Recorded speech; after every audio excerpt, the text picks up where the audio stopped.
Alrighty guys, on to the last game of the weekend for the autumn internationals. England versus Argentina. This is going to be another exciting one. There's such a good weekend of rugby this weekend. I really can't wait to get round to it. We do of course have a bunch of other preview videos up on the channel. You can go check all them out after this one. If you enjoy this style of video, make sure you do subscribe to the channel. So starting off, let's talk about England. England we haven't spoken about for a little while now. It feels like I haven't spoken for a good number of months since the summer internationals.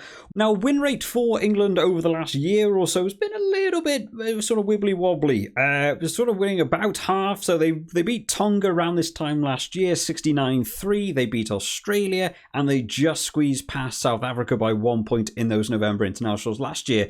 We move on to the Six Nations. They only got 2 wins in the Six Nations over Italy and Wales, losing to Scotland, Ireland and France. So it wasn't the best Six Nations for them, and they had a slightly better summer, losing the first game to Australia but then winning the next 2 to manage to win that series. So they're a bit wibbly wobbly along there. They also had a game against the Barbarians where I remember watching George Cruz do a little back heel kick over the post. So a couple of things going on for them there, but they have ended that summer internationals on a bit of a high note with those 2 wins over Australia. So they'll want to keep that momentum going forwards into the autumn internationals. So let's check out the team that's been announced to play against Argentina. Starting off in this front row, we have Ellis Genge, Luke Cowan-Dickie and Kyle Sinclair. 2 vice-captains as well. We saw this in the Scotland team, just in the other video today, that Scotland did the same here with this captain, 2 vice-captain thing. So many leaders in one team. I'm not really sure whether I like the idea of it or not, but hey, if it works, it works. Ellis Genge, I've seen some highlights from recently. He's been just smashing through people, so I'm not surprised to be seeing him back in this team. In the lock department, Alex Coles comes alongside Johnny Hill, whereas Maro Itoje is going to move to that back row alongside Tom Curry and Billy Vunipola. Now, personally, I like Maro Itoje for when he plays in the lock departments. I really think Itoje and Hill work quite well together, but they have tried this out before with moving Itoje to this flank position. He's not terrible at it. I'm not sure about injury status for a couple of other flankers. I feel like maybe there could be better flankers than Itoje, but I would probably pick Itoje over most locks for the England team. When I see Tom Curry in there, not captain, there has been a lot of talk around captains in this England team, especially building towards the World Cup if someone's going to take over. But overall, as a 1-8, this is a pretty solid looking 1-8. Now, obviously, Argentina, big forward base pack. They love doing it. We saw it in the Rugby Championship. They love using their forward. So these boys are going to have their work cut out for them on the day. In the halfback partnership, Ben Youngs comes in alongside Marcus Smith. This is a partnership we've seen time and time again. Now looking forward to see these 2 back together again. The centre partnership, though, Owen Farrell and Manu Tuilagi. Now, they did try some different things with this England team in the last sort of 18 months. They've tried doing the Farrell-Marcus Smith thing and having the 2 fly halves. They've tried one of them at 10 and having 2 dedicated centres. They've had a lot of injuries at centres. They've mixed around a lot. So Owen Farrell and Tuilagi coming in, it feels like a bit more of an old school England. But it's a combo that has seen wins in the past. So I think this is quite a good idea. I think this gives you more kicking options. I think they probably will have seen a lot going on from that Rugby Championship about some of the chances you can have to kick over the top, how fast pressing the Argentinian defensive line is. So sometimes kicking it over the top is actually the best way to go. Having 2 people that basically play fly half and having both of them on each side of the ruck gives you that kick option over the top. I think that's a good move with Tuilagi to smash through the middle. And then finally in that back 3, Joe Thockenasinger alongside Jack Knoll and Freddie Stewart. Nice to see that. I feel like we haven't seen Freddie Stewart for a little while. Absolutely brilliant. Even in an England team that not necessarily had the best Six Nations, Freddie Stewart still playing well through a lot of the games. And Jack Knoll, a lot of people really happy to see Jack Knoll. Of course, we've seen him play a couple of different positions. He likes his winger, but he can also chuck him in a scrum. There's not many wingers you get to do that with. But overall, this is a good England team. I reckon they've probably seen some of those games in the Rugby Championship and probably seen that Argentina are actually quite a decent threat. This is also a game that we'll be seeing in the World Cup, so time to be testing players that will be in that World Cup against the team they're going to be playing in the World Cup. This could arguably be the game that decides who comes top of their group. Not to discount Japan too much, but I feel like it could be between these 2 teams. So a really, really important game for them. In terms of the replacements then, Jack Singleton alongside Mako Vunipola and Joe Hayes. Now this, I don't want to say an inexperience because Mako Vunipola has so many caps. I feel like this is a much lesser capped front row than we've seen before in the England team. I have seen a couple of things in articles recently about different players annoying Eddie Jones and therefore they're not getting into the team anytime soon. So I'm not sure how realistic some of those are. Rest of the replacement forwards, we have David Ribbans, a name I don't know a lot about, Sam Simmons and Jack Willis.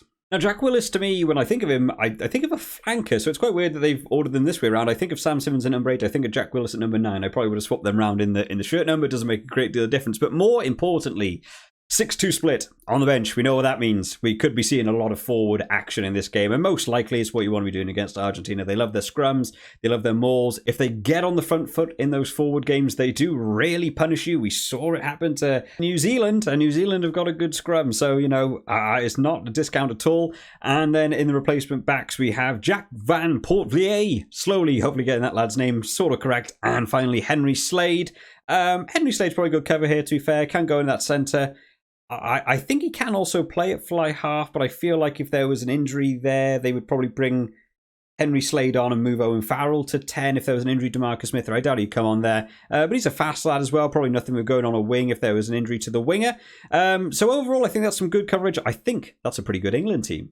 Moving on to Argentina then, who are getting more and more consistent at being able to take on these like top tier teams and just get better at it. So I'm really enjoying it. Looking over some of their last games over the last sort of year or so, of course, we had back in November, they did manage to beat Italy, you know, a team that's involved in the Six Nations every year. They did lose to France and Ireland last year, but then so did New Zealand. So, I mean, that's not to take too much away from them. Ireland and France performing very well at last year's November internationals.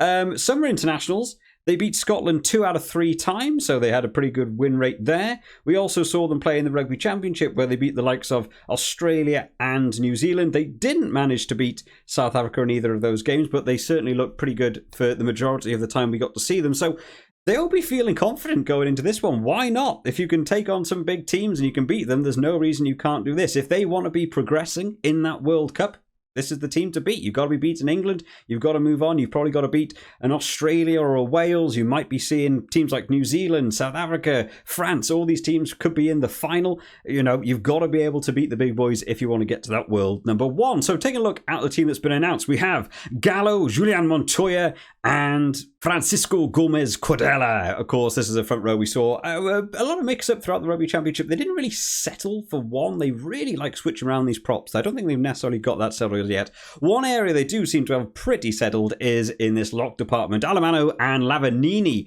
both of which playing well. Unfortunately, a couple of cards in this area. Not that many going for Lavanini, to be fair, considering how many cards he does have.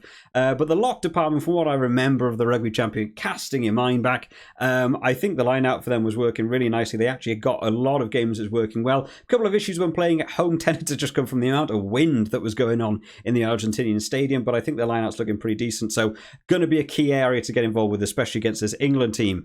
In the back row then, we have Juan Martin Gonzalez, Marcus Kramer, and Pablo Matera. Now, both Kramer and Matera, in fact, all three of them, played really well in the Rugby Championship. I think we saw both Matera and Gonzalez definitely got tries. Gonzalez played extremely well in a couple of games. Marcus Kramer's defensive effort was massive. Again, discipline getting better for him as well. Another player I tend to think of as giving away a lot of penalties, but actually I think his discipline was pretty down. He made an enormous amount of tackles throughout the Rugby Championship and a high consistency.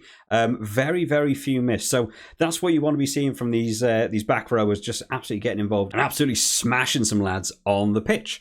In the halfback partnership then, my preferred partnership for what we have here, Bertrand and Carreras coming in there. Now, I did like this, of course. We still don't have any Sanchez, probably going to be out for a little while, but Carreras has been playing extremely well. I really like the running style that he brings into this team as well. So many of these backs for Argentina played so well in terms of just running the game. If they have ball in hand, so many of the passes, the charges, finding those little lines, just pressure again and again and again. And Bertrand was absolutely there for speed of the recycling the ball in a ruck. So nice to see him in there. In the centre partnership, De La Fuente and Moroni, two of those boys who are absolutely, like I just said, hitting gaps all day long, really making a nice impact. And then in the back three, Boffelli, Carreras, and Juan Cruz Malia. Now, Boffelli, of course, I think arguably won a couple of those games for Argentina that we got to see. So many of those games where just going for those 3 points Don't believe you're just going to score 50 tries in a game. It's not going to happen. Just keep taking the threes. If the penalties come your way, make the most of them. And they absolutely did. So many of those games, I really think the boot of Buffelli really helped them win those games. In terms of the replacements then, some new names in here then. Ignacio Ruiz, not a name I remember seeing a lot through the Rugby Championship. Tata Chaparro and Bello in there. Now, they did swap around with a couple of these lads in that starting front row. So hopefully this will be some nice reinforcements in that second half. The rest of the replacement forwards then, Lucas Paulos and Issa. And then to finish out, we have Morales, Albornoz, and Orlando. So some big reinforcements coming in here as well. Now, Albornoz, he was sort of flicked in here and there. I do think there are better players, but Orlando, we will probably be seeing in that second half, has a nice injection. He's a strong lad. So there's some good bolstering there. I feel like I'm preferring the style that England have gone for. They obviously know this is going to be a forward-based game. They've gone for the 6-2. I feel like there could be the potential for some of those Argentinian forwards to slow down, but then we didn't really see that, did we, in the Rugby Championship? So what do I know? In fact, some of these lads are playing the full 80 effortlessly, it felt like at times. So hopefully this is a good move from them. So what do we think in terms of a score prediction? Well, I feel like this is a big game for England. They put on a big team. I'm sure Eddie Jones will want to try and prove his stamp on this game, especially with the World Cup in sight now. I'm going to say this is going to be an England win.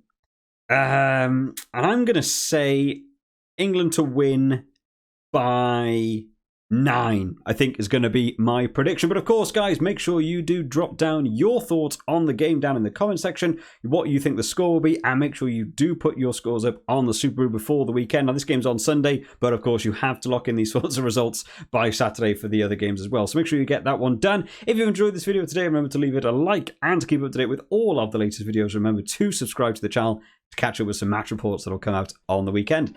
I hope you all enjoyed today, guys. I will see you all next time. Bye-bye.